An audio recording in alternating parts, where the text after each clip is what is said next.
dark side that ultimately led to the influencer being expelled from the European Union, jumping over checkout counters, disrupting the duties of store and fast food employees, and endangering them with potential accidents, spraying random people just passing by with fire extinguisher, damaging cars, and even ambushing people while they were using the restroom. In his pursuit of millions of views, Crowley stormed over boundaries, disregarding not only human decency, but above all, the local residents who had become unwilling victims of his pranks and eventually had had enough.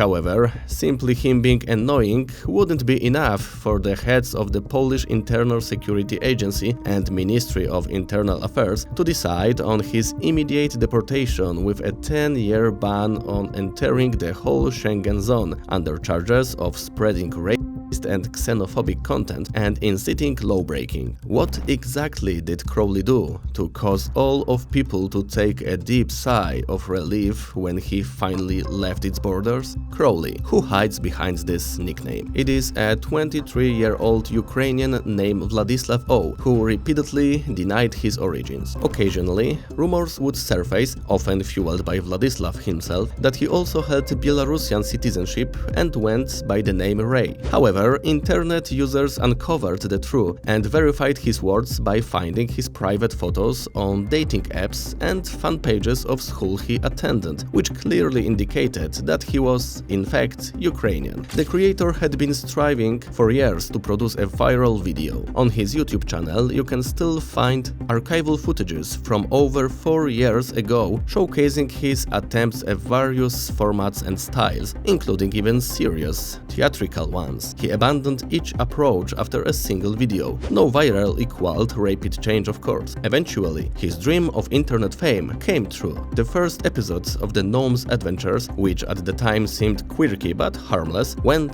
viral. Crowley seized the opportunity in the blink of an eye. He was ready. His first prank videos began appearing in late 2023, but it was only in 2024 that he gained international recognition. From the very start of his career as a content creator, Crowley was drawn to flash mobs in public places, aiming for the largest possible audience. Ironically, these crowds were usually rather uninterested in his performances and certainly not amused by them. Some even reacted negatively. For instance, a woman on a bus tried to flee in terror during a staged fight he orchestrated. Comments on his video made it clear that this type of humor didn't resonate with Polish audiences at all. However, comments in other languages were often more favorable, especially those written in Russian. This divide grew as fast as Crowley's popularity increased. Abroad, he gained admiration abroad and collaborated with big names like Speedy or Mr. Beast. In Poland, on the other hand, he became widely disliked. Nicknamed, let's put it more politely, the most annoying TikToker in the whole country, he drove shopping mall employees to quit their jobs after the general public had completely had enough of him. Why did Polish people react that repeatedly to his actions? To understand that fully, we need to dive into a Polish mindset, because this situation has a few deeper layers. The history of relations between Poland and Ukraine is complicated to say the least. Both our countries were situated on the crossroads of Europe between West and East, which led to moments of both cooperation and conflict. Our cultural and social heritage are very similar in border areas, especially in Galicia and Volhynia. Those were the places when the most mixed Polish and Ukrainian citizens lived side by side. They were heavily touched by horrors of World War II,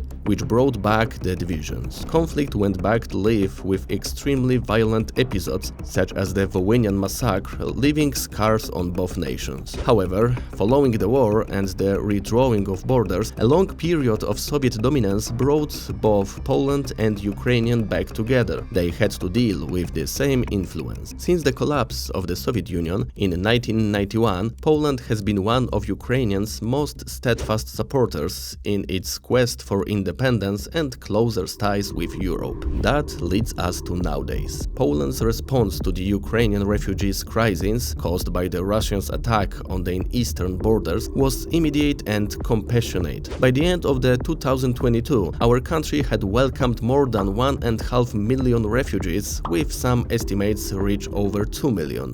Czas dla uchodźców z Ukrainy uciekających przed wojną, niezaznających spokoju w swoim kraju, więc staramy się dać im tą namiastkę tego spokoju tutaj w Polsce. Emergency shelters were set up near the borders, offering food, medical care and temporary housing. Thousands of volunteers organized donation drive, collected food, clothes and hygiene products, provided translation and legal assistance. Train stations became hubs of humanitarian aid. Public transport was made free for Ukrainian refugees. School was quickly adjusted to include Ukrainians' children in classrooms. A lot of Polish citizens invited refugees to their own homes to live with them temporarily. Majority of them just wait in the safe place for the war to end, not willing to go further west. Polish people are recognized as a hard-working and resilient nation who rather warmly greet foreigners in their homes, especially when they are eager to get to know their culture, traditions and history. However, there's a saying in Poland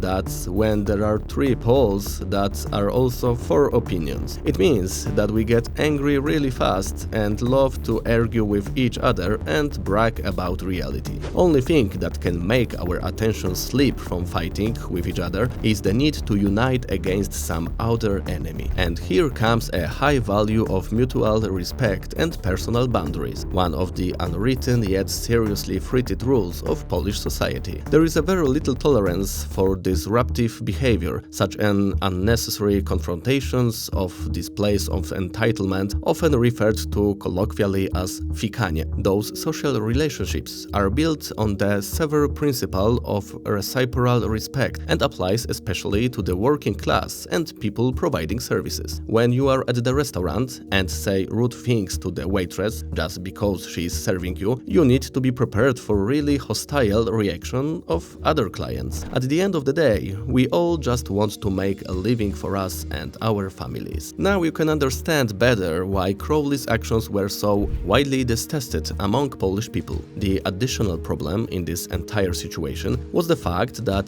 the influencer began to inspire children and teenagers, who were the most eager to participate in group flash mobs organized through his broadcasting channel of the Russian's Telegram app. On the videos from this time, you can clearly see that they have no idea what they are part of, and in their children's minds, they just enjoy the fact of being included in their idol's content. Eventually, the situation escalated to the point where people started quitting their jobs at the shopping centers in Warsaw, where Crowley was most active. Ex-employees described being afraid to go to work and unable to handle the stressful situation, as after each known attack, the owners of stores and bars blamed the employees for failing to stop him, placing the responsibility for his doings squarely on them. People emphasized that it was never entirely clear what he might do next. He would appear behind the cash register, in the back rooms, in fitting rooms, or other areas designated exclusively for staff. He would record both employees and customers, often without bothering to hide their face or respect their privacy. However, all things we described still weren't enough to hold Władysław criminally accountable. As Sergeant Jakub Pacyniak, spokesperson for the Śródmieście Police Department in Warsaw, explained to Gazeta Wyborcza, at most, the man could be charged with disturbing public order. That was a time a hero appeared, a hero we all needed and deserved. A security guard forcibly removing Crowley from the shopping center went viral. On the video, you can hear the cameraman's loud protests that the guard has no right to touch him, and man's responses that he is just fulfilling his duties. The influencer indeed was taking advantage of the fact that in Poland stores security guards are mostly unarmed armed, order-keeping staff who can at best hold a shoplifter in the place until the police arrives. The guard, however, was hailed as a hero and dealt with the annoying gnome without much sentiment. Każdy będzie zachował się teraz jak facet i każdy będzie reagował na jego zachowanie. Przyjeżdża gość do naszego kraju i naprawdę stwarza zagrożenie. Reagujmy, nie bądźmy obojętni. Maciej, because that's the name of this man, published statements regarding the incident on his channel on X. Previously, it would happen 2-3 times a week that they'd film themselves crawling around and doing stunts, like one guy running in a straitjacket while another chased him. Last week, I think I saw them about 6 times, and unfortunately, it was always during my shift. Later, he recorded a video explaining his reaction in detail. Gość stwarza zagrożenie, gość zakłóca porządek publiczny, więc po prostu zostali wyprowadzeni. Grzecznie, spokojnie. On sobie nie zdaje z tego sprawy, że wchodząc za ladę do lokali, do kawiarni, do restauracji, tak, może kogoś potrącić. Może przez niego ktoś wpaść na, nie wiem, frytkownicę z rozgrzanym olejem. Może się kawa na kogoś wylać, którą barista akurat parzy. Jest to bezmyślne zachowanie dla ucieszy, żeby nie wiem dla kogo, nie wiem kto się cieszy z tego wszystkiego. In the face of growing opposition from Poles, Crowley began expressing that he would prefer not to live in Poland anymore, but move to Moscow, which he portrayed in his stories as a paradise on earth. It was then that he hurled insults directed at both Poles and the people of Europe. Польский народ, вообще вся Европа, это куколды, которые с самого детства рождаются в достатке, в хороших условиях, в приятной цивилизованной стране. И у них нету мотивации исконной с рождения. Они совсем согласны, они законопослушные. Они вот, знаете, вот, они куколды. Поэтому я вот вообще, европейское население, оно мне, мне от него. Ужасно, ужасно. Мне бы вот жить в русскоговорящей стране, я бы счастья не знал.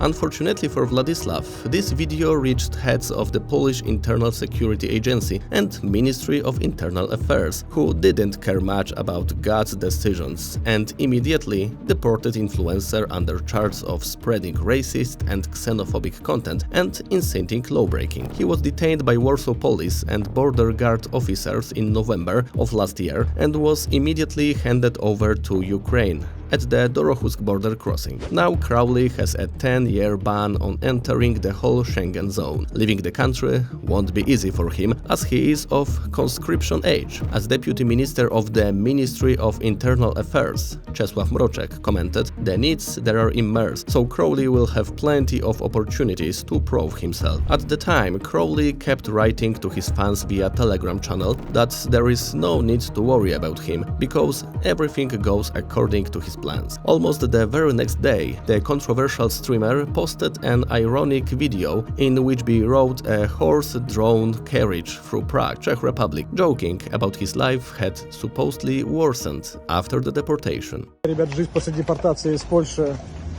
сильно ухудшилась. Приходится передвигаться на таком вот транспорте. Не знаю, что делать. Денег на такси уже не хватает. Если у кого-то есть идеи, что делать, напишите, пожалуйста, потому что так жить больше невозможно. Media outlets speculated about how he had managed to leave Ukraine so quickly, but as it was soon revealed, the video had been recorded earlier, back when Crowley could still stay in the European Union. The influencer had created it in anticipation of his deportation to sow further confusion. The influencer eventually withdrew from his plans of spreading chaos. He admitted that their video was old and announced he would fight to clear his name through legal means. He also declared his intention to face the Polish authorities in court. He made these statements in 2 languages, Russian and Polish, on his Telegram channel. All accusations by the Polish authorities that I am allegedly carrying out a mission to destabilize the country and that I am supposedly a Russian spy will be challenged by me and my lawyers in court, as they are slander, defamation and completely unfounded. I will pursue justice and defend my good name in every court, including international ones. Vladislav compared the actions of the Polish government to the Soviet times of the Polish People's Republic, when freedom of speech and self-expression was restricted. As he claims, it is endangered now. The proof of his opinion is personal intervention of state officials, which suggest that the government wants to control the internet and suppress freedom of speech, labeling as undesirable anyone they dislike.